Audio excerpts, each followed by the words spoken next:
We're talking to you today about our mini quilt collection. This is number 1 in a collection of 12, and depending when you're watching, this is now February 2022. The kits come with everything pre-cut, backing, wadding, binding, everything you need to complete the project. This is our log cabin mini quilt, and I've got a new little slogan that I made up this morning: a mini a month. Mark didn't really get it. So this is our mini a month, and I love it. I think it's great. So we're going to start with our blocks. They're all the same, you just turn them around to get different effects. As you can see, I always lay out my pieces in order of size, then you can't get mixed up. The thing you don't want to do is put a longer piece on and chop it off, because that's not how the kits work. You have got more fabric than you need though, quite a bit more. There's 3 lights and 3 darks to work with, prints, and you just need to mix up the prints as you go along, which I'll explain in a little while. So this is all everything in the pattern does you everything you need to know. So I'm just going to give you a quick example of how you start this log cabin process. So we're starting with a red square in the center and joining on our first light. So pick it up and join it on. 1/4 inch seam. I know they're small, but they're just it's still a 1/4 inch seam with everything we do.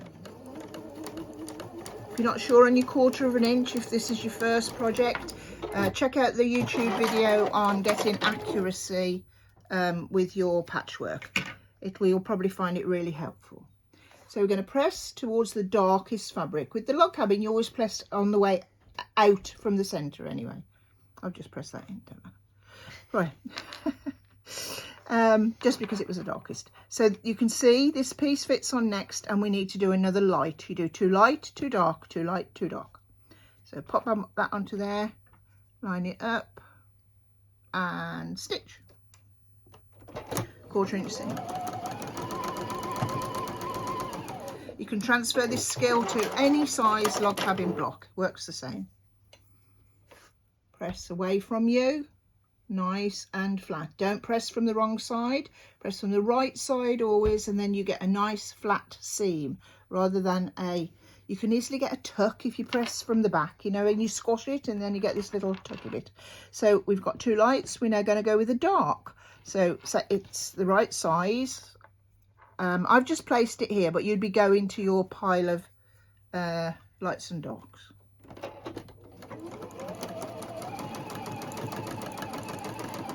So you keep picking up your pieces, press away out from the centre of your log cabin block, like so. And as you can see, it's growing nicely now,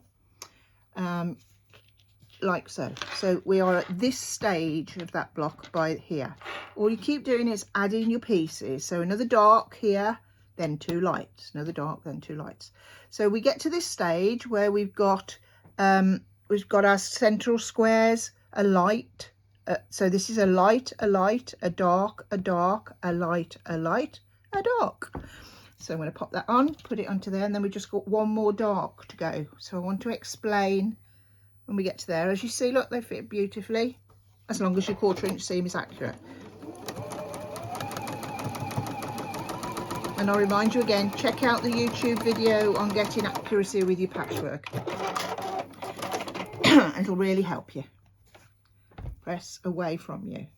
So now, if I was in the real world, not in the YouTube world, I'd have all my pieces here, which you can see I have, and this is the size I need now, right? So I'm just going to pick that up and put it on here so you can see what's going on. And I don't want to use this one because it's exactly the same as the one I've just added. So that's why we've given you more than you need. So I really want this one. So go through, oh, it's on the bottom. So go through, and then I'm going to take that one rather than do one the same right next to each other. And you've got enough variety to do that. So you get what I mean? So you've got 3 fabrics, you've got one you started with, another one, another, and then we can go back to the first one. So you pop that onto there. And that's the same for the lights as well as the darks? Yeah, Good point, Mark. Yeah, you do the same all the way along, mixing them up as you go along. I mean, you might prefer yours, you might want them the same, but this is sort of scrappy looking. As I said, this is the first of our 12 mini quilt collection. My wall of mini quilts is growing, and I'm loving making them and loving designing them for you. So that's one block finished, and you make 6 blocks in total. Then you pop them together. I'm just going to put this over here. Is that okay, Mark? Yeah. And I'm going to put it there. That's your one there. And you can see you then turn it round, like the darks here on this bit, the darks there on this bit. So it's the same block, just turned round the other way. All you've got to do is make 6 blocks the same. And I'm going to do a separate tutorial for borders and binding. That way you can refer to that once. So get to that stage and join your 6 blocks together, then check out the borders and binding tutorial, because it follows through for everyone that we're going to do. So I hope you like it. Have a look on our website to see if you want to join us, and have fun along the way. Thanks for watching.